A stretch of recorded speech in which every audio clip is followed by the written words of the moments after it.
Workers welfare board Sindh में अरबों रुपए की मुबैना करप्शन का मामला, अदालत ने बड़ा हुक्म दे दिया। एंटी करप्शन अदालत ने साबिक सेक्रेटरी रफीक कुरैशी समेत अफसरान और ठेकेदारों के खिलाफ मुकदमा दर्ज करने की हिदायत दे दी है।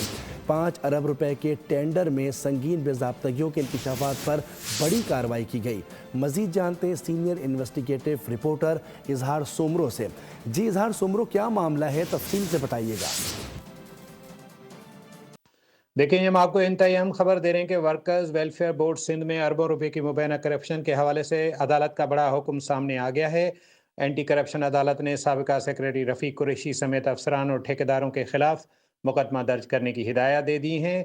5 अरब रुपए के टेंडर में संगीन बेज़ाब्तगियों के इंकशाफात पर यह बड़ी कार्रवाई हुई है। बोल न्यूज़ को इन अहकामात की कापी मौसूल हो गई है। अदालत ने वाज़े तौर पर हुक्म दिया है कि मुल्ज़मान के खिलाफ फौजदारी कार्रवाई शुरू की जाए। हम आपको बताते चलें कि इस टेंडर के हवाले से जो चीज़ें सामने आई हैं उनमें ये बताया गया कि जाली अखबारात में टेंडर शाया करवाए गए, जबकि टेंडर पोर्टल से इश्तिहार छुपाकर मुकाबला महदूद जी, करने का भी इल्ज़ाम। बहुत शुक्रिया, हमें नुमाइंदे इजहार सोमरो अपडेट कर रहे थे।